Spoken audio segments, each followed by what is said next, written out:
Welcome back to Our Stories Matter, We Will Dance Again. I'm Susie Hess. And I'm Miri. As we embrace the holiday season, we're taking a moment to reflect on our journey and revisit where it all began. Today, we're re-airing our very first episode where we shared the heart and purpose behind this podcast. Before we dive in, let's take a moment to reflect on some of the incredible stories we've had the honor to share. Some of those stories include Natalie Sanandaji, who is the public affairs officer at the Combat Anti-Semitism movement. Natalie shares what it was like to barely survive the Nobel Festival massacre on October 7th. We also had Syrian-Lebanese-German activist Ron Osman, who is the founder of Arab Ask. She described how she navigates hatred and criticism throughout her activism. In her episode, Ron provides insight into how to combat misinformation and polarization on college campuses, and how to have productive dialogue about the Middle East. This was an incredible episode. And then we had Aidan Shatayat, who is the creator of the viral video I'm That Jew. Aidan emphasized the importance of collective healing within the Jewish community. By coming together rather than hiding, we can foster strength and resilience. And don't forget Jonah Platt, artist, activist, and host of Being Jewish. Jonah shares his journey as a proud Jewish advocate and provided insights on combating anti-Semitism and strategies for navigating tough conversations with empathy and compassion, which was so helpful for me, and the courageous 19-year-old UCLA student and activist, Eli Sebes, whose powerful story highlights the alarming rise of anti-Semitism on college campuses. Eli recounts his experience of being blocked from attending his classes simply because he's Jewish, offering a personal perspective on the challenges Jewish students face in academic spaces. So let's revisit the episode that started it all, our first episode, the first step in our journey. Whether you're hearing it for the first time or revisiting it with us, let it serve as a reminder. Our stories matter. And together we will dance again. And in 2025, we're bringing you even more incredible stories. As Edith Eger said, we cannot choose to vanish the dark, but we can choose to kindle the light. I love this quote by Edith Eger. And if you haven't heard about her before, run to buy her book, The Choice or The Gift. So Susie and I are choosing to bring you the stories of people who chose the light. Yes, and this season we'll hear from Jews, Arabs, and Christians as they share their tapestry of hope and resilience during times of war. Our goal is to foster compassion, understanding, and a greater awareness of post-traumatic growth. Now, check out our very first episode where we share our personal experiences with the rise of anti-Semitism and our hopes for bridging the deep divides that have formed, especially on college campuses. We're committed to creating spaces for collective healing, and today's episode is part of that effort. So, Miri, let's start by reflecting on who we were before October 7th. So, I'm an Israeli Jew. I moved to the United States about 16 years ago for my doctorate in clinical psychology, and I devoted my life to understand trauma. Funny enough, my dissertation was actually about trauma related to terrorism. I wrote a book that was supposed to help children who were exposed to terrorist attack. And not in a million years, I thought that a book that I wrote 12 years ago will still be relevant today. I grew up in Petah Tikva in Israel, which is a city outside of Tel Aviv. I met my American non-Jewish husband here in my second year of school.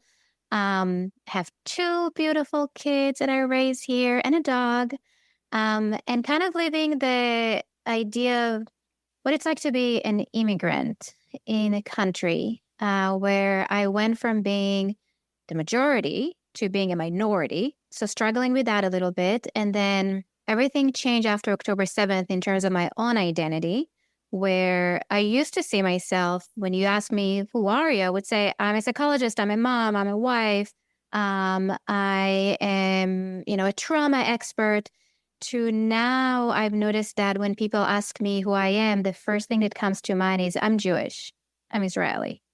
And that's something that I never experienced before October 7th, kind of like that idea of my identity as a Jewish person, yet along an Israeli, is now at the front, whether I want it to be or not. It's there. A little bit more background, I guess. So I am a third generation Holocaust survivors. Both of my grandparents on both sides survived the Holocaust. My dad he's a psychiatrist who specializes in Holocaust survivor and second and third generation. So I grew up with a lot of talking about trauma, and there's definitely a deep understanding of intergenerational trauma. So that's part of what I bring to the table. And we're going to talk a lot in this podcast about what is trauma, but more specifically, what is post-traumatic growth, which is something I'm very interested in. And the idea of how can we move from being victims to surviving, to thriving, being resilient, bouncing back, to actually growing from the trauma by giving it meaning. I'm not religious. I'm a cultural Jew. I think people don't know that, but as an Israeli, there is a lot of diversity among us. Israelis, we're people of color. And I remember when people tell me, you're white, I'm like, I'm not white. I'm Middle Eastern. I'm actually olive. And I constantly have conversation about that. I'm a secular Jew. I love the traditions of being Jewish. I think Judaism is we're people, right? It's not a religion as much as for me, it's a culture and connection to my country and to the people in my country. That's everything that I thought about myself before October 7th. And then life changed. Oh my gosh, that was super beautiful and powerful. We have similar experiences and really different. So I was raised as a Reformed Jew or secular Jew in the Midwest of this country. My family attended synagogue only during the high holidays. It was rare that we all even went together. Usually my dad would take me and my brother. Although there weren't many in my small, suburban town, everyone knew who we were. So I tended to try to assimilate because I do have white skin, and I rarely discuss my identity. I'm a second generation Russian Jew, and as I said, I'm white passing. So again, when people say I'm white, I'm not white. I'll say I'm Jewish with white skin. I had traveled to Israel in 1992 prior to my trip with you in 2024. And it's interesting because while I have always identified as a secular Jew, which means an ethnic Jew rather than a religious one, I was always taught to conceal my identity for safety. Especially when I was traveling, you never mentioned anything about being Jewish. And if we were going to carry a menorah, traveling for whatever reason, it would go in our suitcase, not our carry-on. Wait. Why would you carry a menorah when you're traveling? Okay, so this is a crazy story too, because my brother lives in Spain. He actually wanted to, bring a menorah back, one of our family menorahs. So when he was traveling to Spain, my parents were like, well, don't put the menorah in your carry-on, put it in your suitcase. He's like, of course I'm putting my suitcase. So it was and you don't wear any Jewish bling. I'm wearing Jewish bling now, post October 7th. And so I was always taught to conceal my identity. So the crazy part I find is that following October 7th, so the largest attack on Jews since the Holocaust, and with anti-Semitism increasing by nearly 400% in this country, I made the decision to embrace my identity. So I am definitely more Jewy. For the first time, I bought a Star of David. I have bought, a t-shirt from one of our guests, Eitan, called I'm Not Jew. So I'm outwardly wanting to come out of hiding. And part of me is God, it's a relief to come out. And it's also the opposite of how I was raised. That's so interesting. Part of my spiel when I see new patients, I would always, before October 7th, I would always say, you're going to hear my accent, especially when I'm tired because I'm Israeli, and I'm more direct because I'm Israeli, but with compassion. It was always part of my spiel of this is who I am. And now when I'm seeing new patients, I pause. It took me a while to go back to be able to say that, who I am. So it's interesting. You're saying you are more out there. To me, I feel like after October 7th, I went inside and then something switched again because I'm loud and proud, so I can't hide. But it took me a while to get there. It took me a while to navigate this energy go against that urge of hiding to go back to, I'm not going to let them win. Like I'm nobody. Nobody's going to put baby in the corner, basically. Right? Like I'm not going to hide. And it has a toll, right? I think there is something about being loud and fighting that it comes with a price. And I think it's interesting that as I'm thinking about us too, that you were raised in a country where, like you said, you were part of a majority. I've never experienced being part of a majority until I traveled to Israel. And in 1992, I wasn't as connected, to be honest. In 2024, when I met you, I was so relieved. I was so relieved. I mean, yes, there's a war there, but there's a war here. I felt safer in the war there, which we'll talk about. Yeah. And, just a sneak peek, we have a few guests that, for example, Dr. Huda Price, right? He's talking about how as a Black person in America, he feels more at home in Israel.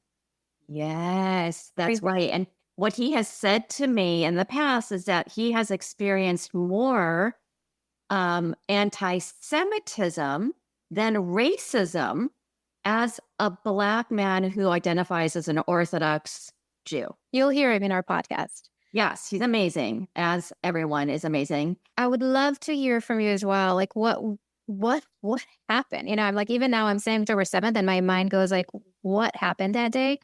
I know for me, I woke up around 6:15 because young kids, they wake me up early. It was a Saturday. And my friend was actually traveling. She was from San Diego and she traveled. So she stayed with us. And I remember I walked out of my room, not to wake up Derek, my husband, and I looked at my phone and it was blowing with WhatsApps of, okay, something big is happening. I just froze. I'm like, what is going on? And at the same time, my friend was coming out of the guest room and we stared at each other. And it was like this moment of what? Like this disbelief. And then checking. Is everybody okay? Is my family okay? Is my brother okay? Are my friends okay? What is happening? And at that point, people still didn't know what was happening. I mean, it took a while. It took several hours a day even to really figure out the magnitude of the massacre of October 7th. And I just remember that state of freeze, of not knowing, and fear, this deep core fear, like, like that. Sometimes when you have like this rush of cold sweat out of nowhere, that's how I felt. Like, and at the same time, I have two young kids and I didn't want to scare them, and trying to navigate being a parent in that situation, and really having a hard time hiding how I'm feeling. And I remember I came upstairs and I went to my bedroom, and Derek came after me, and I just fell on the floor and I just sobbing because all the movies started to come from Hamas.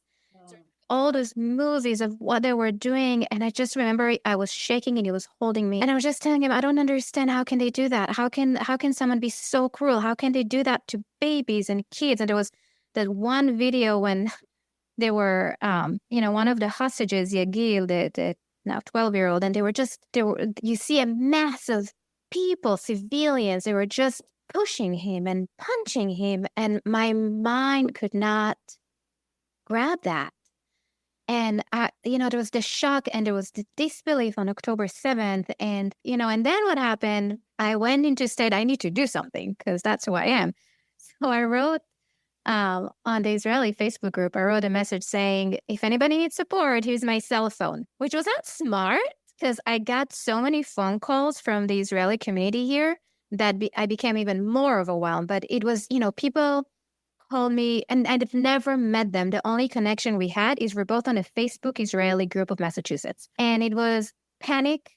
What do I do? How do I help my family? Should I go back to Israel to reserve? Like literally all of those questions of people that I've never spoken with before. And a few other psychologists and other clinicians contacted me, Israelis, and we formed this group of 10 clinicians and just started to provide free mental health support for the Israeli community here. And that was amazing because that gave me the first step of meaning, like the first thing of something that I can actually do.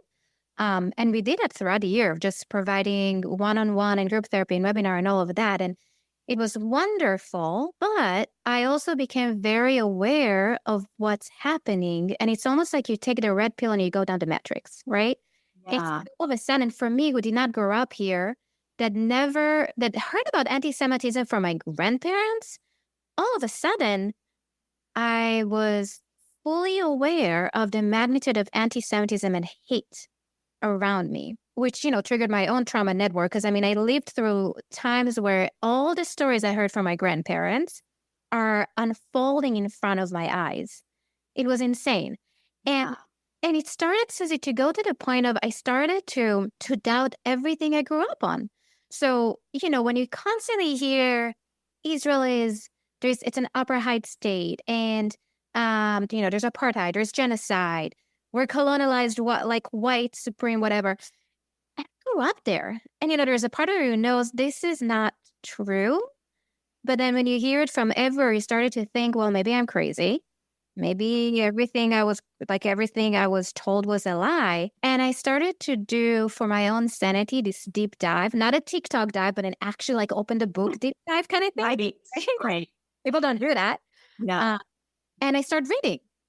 And I had to do that to go back to my sense of sanity, to know that, I grew up, I went to Seats for Peace and Jews and Arabs together. So I needed to remind myself that this actually happened and that my history is my history and it's true, because I felt like I was going insane. And on top of that, October 8th, everybody hates you. Nobody lets you grieve. There was this denial of your pain as a Jewish person that I've never experienced in my life, where because you're a Jew, what you say not only doesn't matter, you're lying. Prove it. And then we go and reprove it. No, that's not true. That's propaganda. And everywhere around me, I felt like was a battlefield, and I'm not even in Israel. It's amazing to me, just hearing you, and I feel like I could sort of ugly cry, because your words are always so on point with my feelings, and you're much better expressing yourself than I am, I think.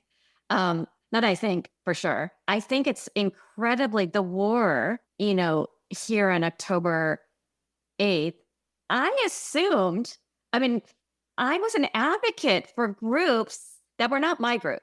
So I was constantly advocating and putting myself out there. And I think I never thought it was going to happen to us. Like you said, in terms of grandparents always talking about anti-Semitism. My dad always thought everyone was anti-Semitic if they were sort of pushing back on something. I'm like, Dad, that is World War II thoughts. And so the fact that I am experiencing it, October 8th, I experienced it also. A colleague said from the river to the sea to me on October 8th. And at that time, I still was in fight, freeze, or flee. I feel like now I'm in fight mode. But at that time, I was in freeze response. I think the podcast was born out of a need to share and create space for dialogue and healing after the events of October 7th. So I love who we are together, because me, being a Jewish American academic, being second generation, I've seen how polarization and misinformation create barriers to empathy among my colleagues, students. And so I loved connecting with you about, we wanted to bridge the gap between Jews, Arabs, and Christians by sharing stories that reflect our common humanity.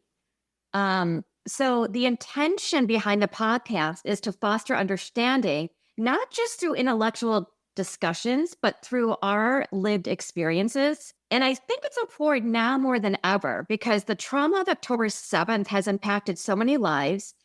And I think because of platforms like this, if we didn't have this, we would lose the chance to heal collectively, to coexist with grief. And I think the two of us, coming from different backgrounds, me from academia, you from mental health, authoring a children's book on terrorism, we bring sort of the yin and yang. My thought, and I'm wondering if it's the same as yours, is we aim to bridge divides and understand the tapestry of a grief together. Yeah, grief is interesting. I think that what we go through right now is a grief reaction, right? You mentioned there's the denial, there is anger, and then there is this disbelief, just like the whole stages of grief, basically. And um, part of me think that until we sit with the sadness, which is what happened to me, I was like, it was all of it, all the emotions together. And there's this theory called the trauma network, right? So when someone feel immense sadness while feeling invalidated again and again and again, it leads to this feeling of helplessness.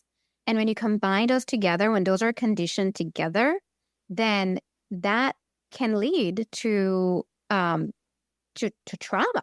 That's traumatic invalidation, right? And the way of trying to gain control or to feel more grounded, we tend to go to those secondary emotions of either anxiety, right? I'm just going to avoid the situation, anger, people think attack, it's actually defend, right? I'm going to defend my values, or shame, right? Hiding. And this is, by the way, something that, where I work, Dr. Ryan Madigan, he talks a lot about this theory of the trauma network. And it's so true because I went through avoidance. I went through the anger. I'm angry.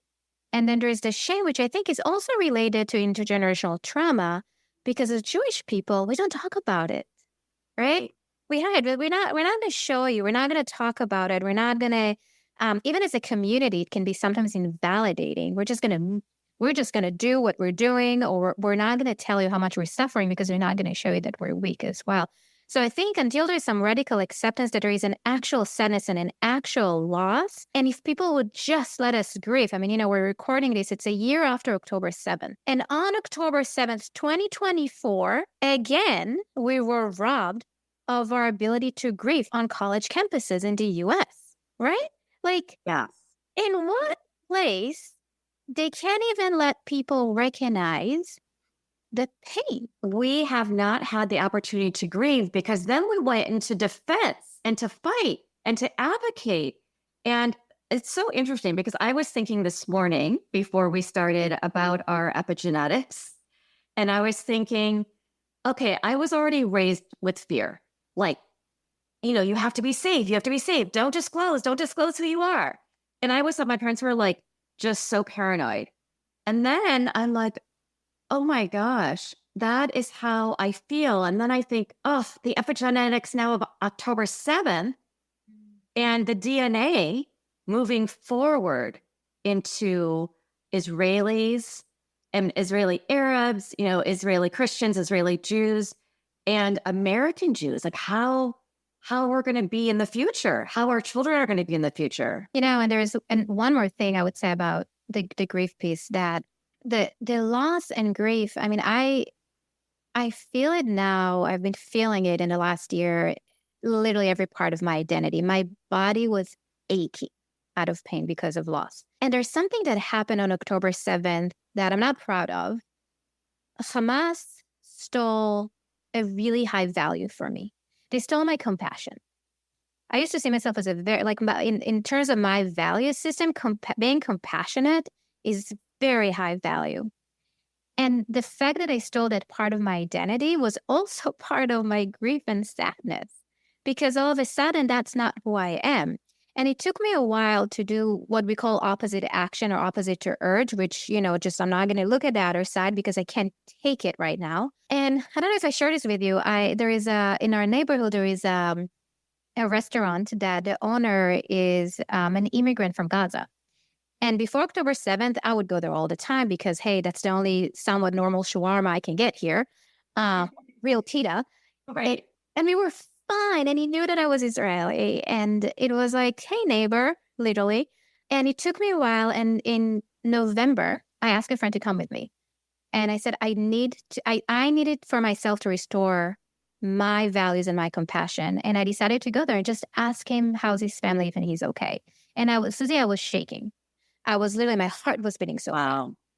And I went there with my friend and I said, I just wanted to see if you're okay and how's your family. And he started ranting about Israel and how they're committing a genocide. And I was like, I froze again because here I am trying to be vulnerable because I believe that vulnerability is courage and I always lead with vulnerability and I'm being shut down again.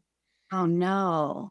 And it was kind of like a slap in the face. But the thing is that I realized that I don't have the capacity to lean in every single day like that and hold everything all the time on that emotional level because it's still a battlefield and I'm fighting, but I'm fighting and I have limited resources right now. So it's I guess what I realize is that it's a choice that I'm making and it's a choice I need to make every single day to be compassionate and to remind myself the good in other people.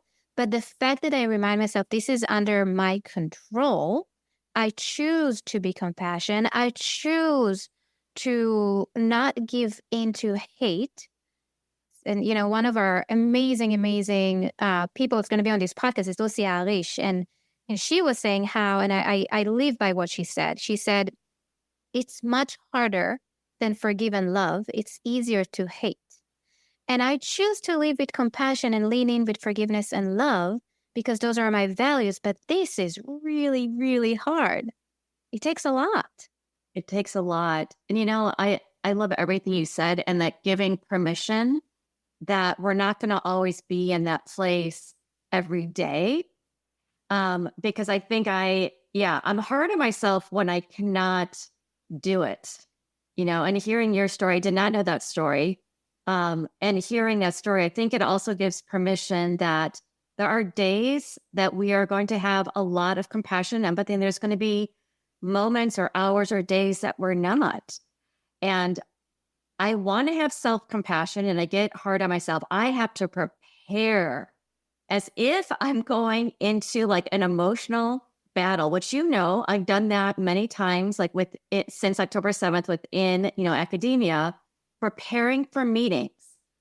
And I prepare for hours so that I can be regulated, so I can have compassion, so I can have empathy, so I can have facts. It's hours of preparing. And I mean, even doing this episode now with you, I think, you know, there's a healing aspect of it because now it's a year later. And then I feel like I could start like crying hard, like the ugly cry at any moment. And of course, I'm glad it's with you. Okay, so let's talk about the academic delegation that we went to Israel where we met. Okay, so the purpose of the academic delegation to Israel was to support Israeli scholars facing boycotts. So faculty from Harvard, Stanford, Dartmouth, Italian activists, and I, being the only person from USC, gathered in Israel to bear witness. So over 4 days, we spent 12 hours each day listening to testimonies from students, faculty, soldiers, families of hostages, and standing in solidarity with those impacted. So my hope, and I believe yours as well, Miri, was to bring back all these powerful stories. You actually suggested that we do the podcast when we were in Israel. But once we arrived, we realized this was not possible. You were so sick the entire trip. I was. I mean, but I was in denial. I was like, I'm not sick. This is not fever. I'm just shaking and it's really hot and cold at the same time. yeah, I could not believe what you were doing. And you and I were going to be presenting together and you were going to like everything and you were so sick. I was like, oh my God, I didn't know how that was happening. And then I jumped into my trauma response of like silence and disassociating. So I'm like, I'm not going to be like in the moment doing a podcast. I could barely have any conversations with anyone except for you. So yeah. And it's interesting because in the States, I've been fighting in Israel because I was bearing witness to so much terror, 12 hours a day. I just went into freeze response and yeah, I just couldn't do it. And it was interesting because you also, okay, going back for a minute.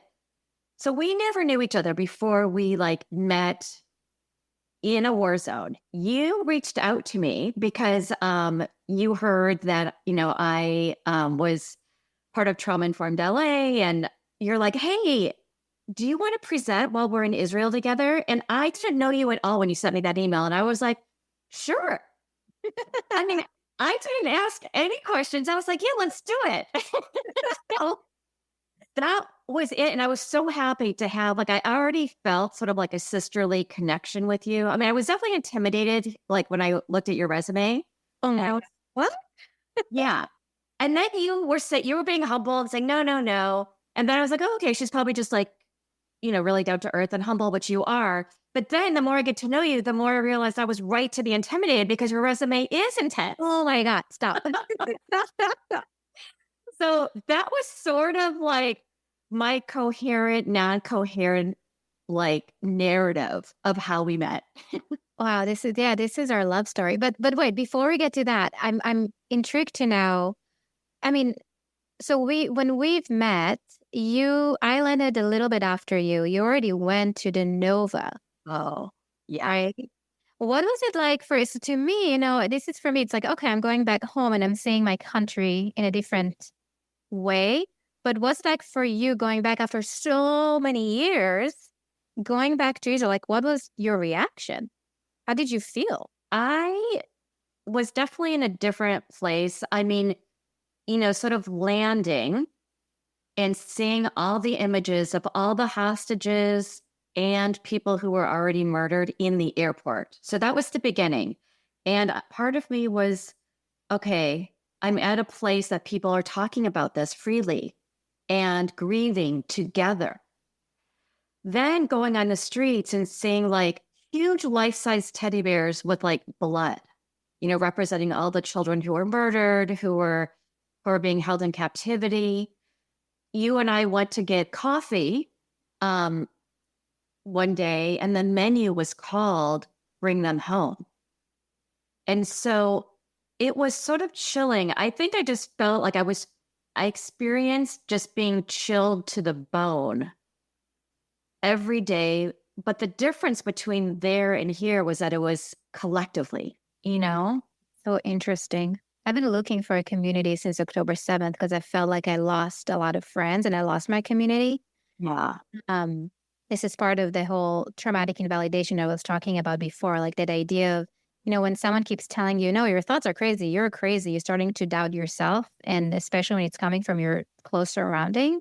Yeah. And one of the ways for me of managing traumatic invalidation, which is, by the way, one of the things that has not been studied on Jewish people. And one of the things I was trying to do is show how, just like any other marginalized group, traumatic invalidation actually applies to the Jewish community after October 7th. But one of the things I was doing is trying to find a community. And for me, going back home to Israel, I felt like it was a different country. It started, like you said, you go down at Ben Gurion Airport and you see all the faces. And for me, I worked really, really slow. I just stopped and I wanted to give respect to every face of hostage, murdered person, every name. And I slowed down. And then, I saw my parents for the first time since October 7th, and it's just hugging them in this relief that they're alive, because one of the things that happened after October 7th is the understanding that it literally could have been any one of us. Yeah. Any one of us. So being with them and then, going straight to the hotel for the delegation. So I joined the delegation because I felt guilt that I'm not doing enough. I was doing a lot here, but I was not doing anything in Israel for my country. And that sense of I can do more, which is why, when we were there, it was really important for me, to organize the mental health panel or the anti-Semitism panel, use my resources to bring back people to create collaboration and to foster more discussion, because that was under my control. This is something that I can do. And it gave me a sense of, again, meaning.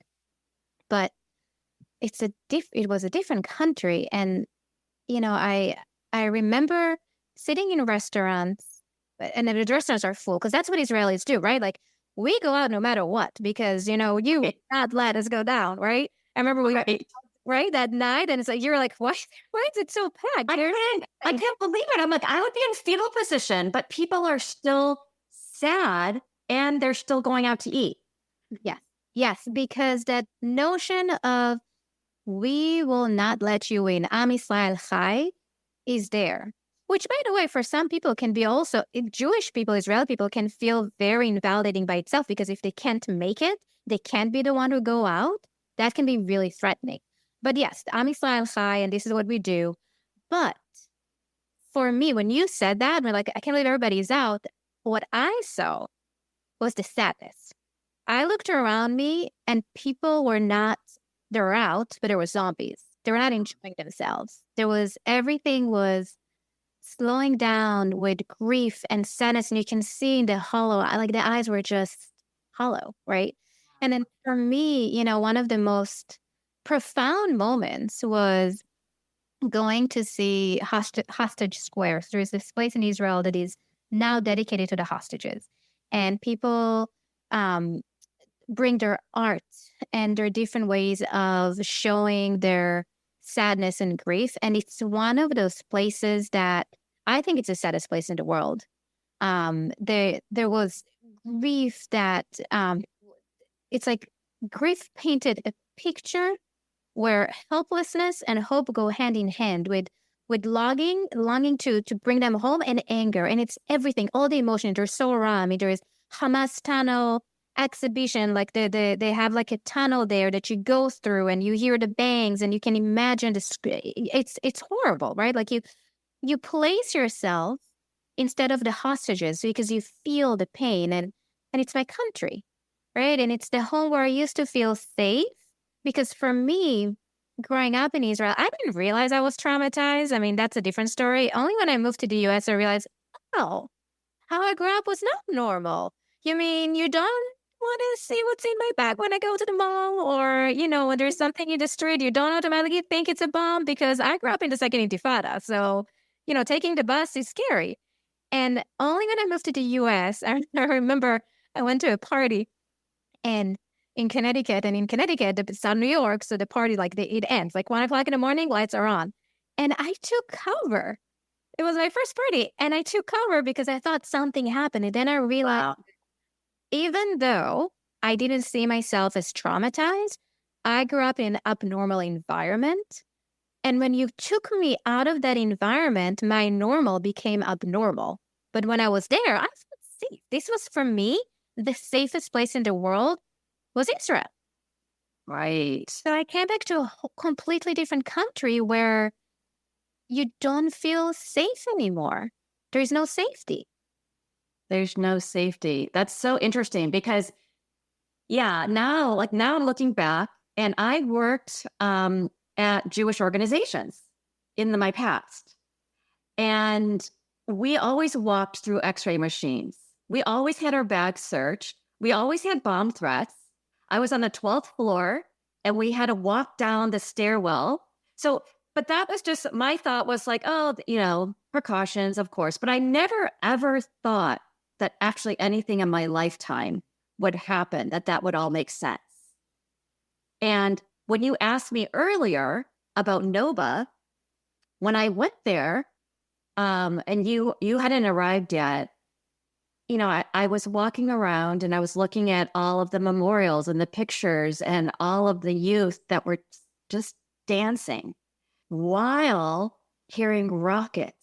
And to this day, I think it's going to take years to really try to understand what I saw and what I heard, and I think the dissonance of being in Israel with all that grief and heaviness. And like you said, you could see the pain in everyone's eyes. And that's probably why I went silent and I was disassociating. It was so hard. And then here, the hate, like all of the hatred. And then I go into defense and I go into fight mode. And, and I'm wondering, maybe like you and I can sort of unpack the feelings and perspectives, how they've changed in 1 year since the initial shock and trauma Like, are there any memories maybe that we could talk about that continue to resonate or haunt us?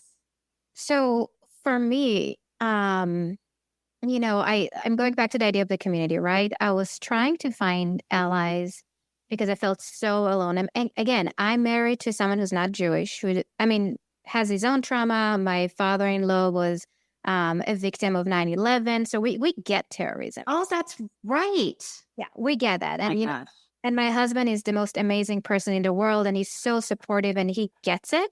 But I always felt, for a while, I felt that he was getting it on the rational level, not the emotional level. I felt alone even in my own house.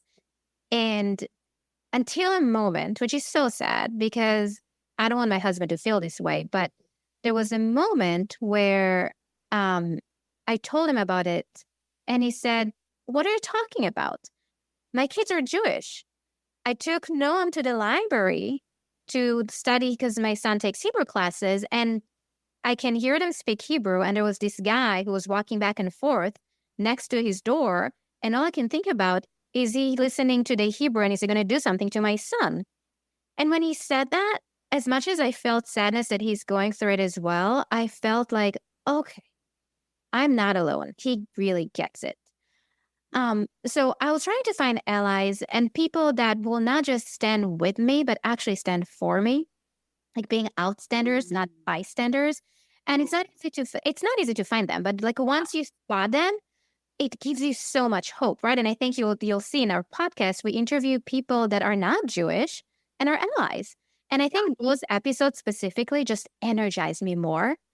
Because I think it's important to everyone to educate himself, not from TikTok, again, not from social media. You're going to hear me saying it a lot. Education is power, but actual education. And understand that silence is complicity. You can be silenced. I talked about before how I was going through this roller coaster of emotions, and some days I'm ready to go. Let's do it. Let's fight. And other days I just want to crawl into bed and I feel completely burned out. It's like running this never-ending marathon, but with limited crowd cheering for you to keep going. It's really Whoa. How is that deep all the time? well because I noticed that at work we have consultation team, and I would come a week after week for a real long time, just in pain and in tears. And consultation team is part of it's therapy for the therapist, and how does your life is affecting your patients. And yeah, war is going to affect my ability to be a good therapist, right? And I realized after a while that I'm not getting what I should be getting from my team. But part of it was because I'm the only Middle Eastern person there. It's not that they're not Jewish people there, they are. I'm the only Israeli. I'm the only one that my country, my family, my friends are directly affected by what's going on. So I live this dissonance world where I need to go on with my life, where people around me, they do their thing. And I have this heaviness of, is there a missile? It's going to hurt my family or my friends. So it's this constant hypervigilant. No matter where I go, I am very hypervigilant in a very, very aware way. I'm noticing when I'm activated by my trauma network, and I need to tell myself, you're safe right now, and to bring it back to the here and now. I think that for me, when you're thinking about, like, you asked, what are some moments that I go back to in the last year and since coming back, realizing and accepting that it's going to be this up and down for a while. I remember celebrating my son's birthday in November 21st, 2023. And it was the dialectic of feeling joy and so much guilt that I get to celebrate my son's birthday when kids are being held hostage. And it was such a difficult day. And there were so many moments like that throughout the years where I had to be able to hold joy and pain at the same time. And it's exhausting. It's absolutely exhausting. And on top of that, what I was saying before about constantly being hypervigilant, there's just this toxic stress. What do I do with it? How do I manage that? And I think for me, not being a victim, moving on to being able to grow and give meaning, that this podcast was such an important part of my own healing, still is, because it gave me meaning and something to do. We bring stories. And it also helped me remember that my story matter, that I matter. Oh my gosh. Yes. Again, I mean, I can feel everything that you have said to the core. And, in the guilt, the part that you said with the guilt, you gave me actually permission in Israel. I forgot to tell you this. But you gave me permission in Israel that if I needed to take a break, I could. And I felt guilty because I was like, people are enduring more than 12 hours a day of testimony. They're actually experiencing the terror. So how could I not take in 12 hours a day of hearing about the terror? So, you were like, you can take a break. This is too much.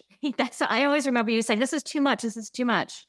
And so reflecting on the past year since the initial shock and trauma, my feelings and perspectives have shifted significantly. Memories and voices continue to haunt me. So, for example, your nephew Amit, who's on our podcast, who is living through his fourth war as a teenager. I think about Orr, who we've interviewed, who's an IDF mental health lieutenant, providing on-ground mental health support during a war. Jonathan, a film, instructor at Superior College, who we interview.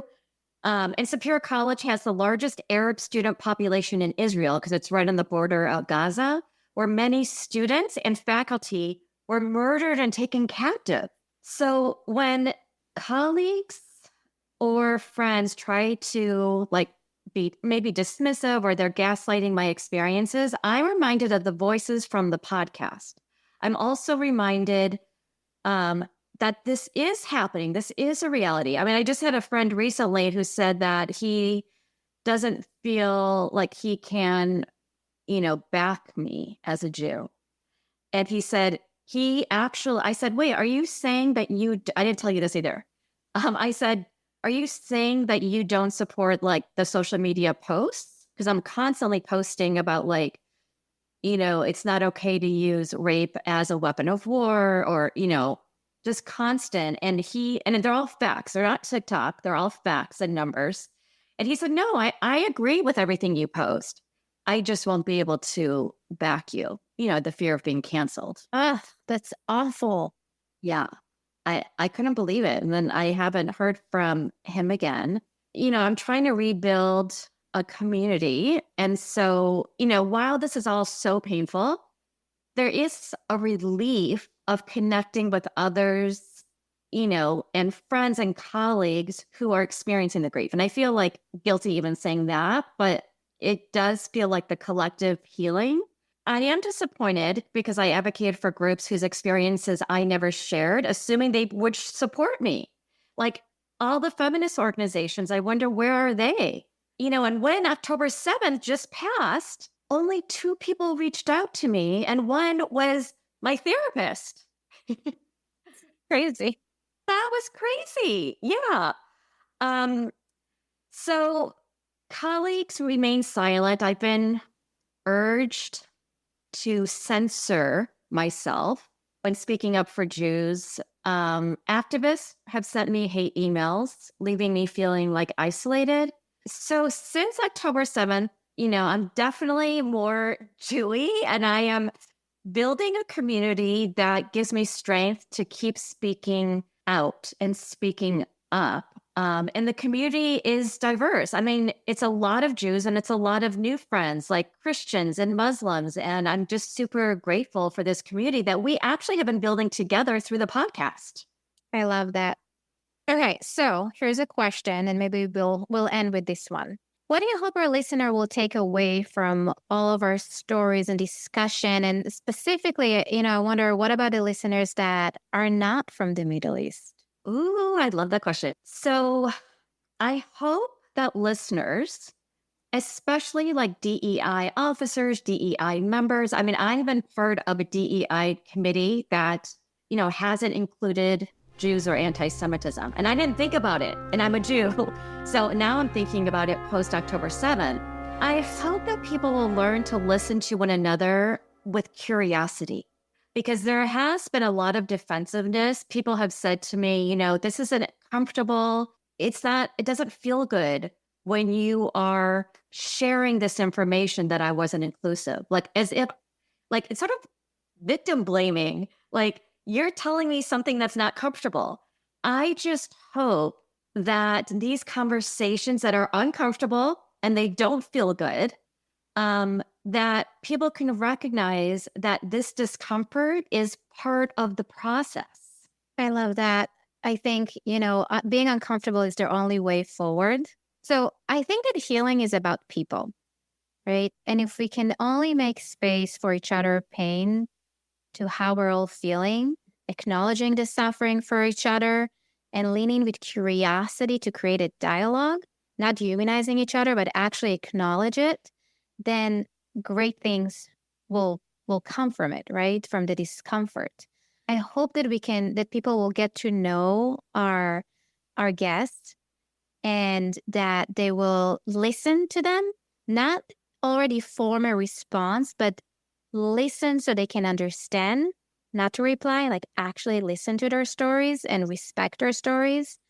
I think the only way that we will get to know each other as people is if we look at them as human beings and not as problems, building bridges of connectiveness. I talk emotions. I can talk emotions all day long. And I think that emotions connects all of us. Fear is something that connects all of us. I mean, I think for all our listeners, if you think about the last moment, the last time that you felt your heart beating really, really fast, or that shakiness or lightheaded or that pit in your stomach, we've all been there. We've all experienced fear. It unites us, all of us, but hope unites us all as well. I think there's something about hope that connects all human beings, and we have more things in common than we think. We just need to take a pause and notice it. So as we're navigating these challenging times, I want us to hold the hope together so we can create a space for understanding, for being together. And I can't wait for all of us to come on this journey with us. Let's get started. We'd like to thank our listeners, music composer Jonathan Bargiora, sound designer Ivan Reyes, podcast advisor Donna Fazari, and special thanks to the Academic Engagement Network for their generous support. Today's episode is co-produced by Professor Susie Hess and Dr. Miri Bar-Halprin. Our Stories Matter, We Will Dance Again is brought to you by Trauma Informed LA. Check us out on Facebook and Instagram and at our website at traumainformedla.org. Please give us 5 stars on iTunes so more folks can have access and donate to traumainformedla.org so we can keep recording and healing through our storytelling episodes.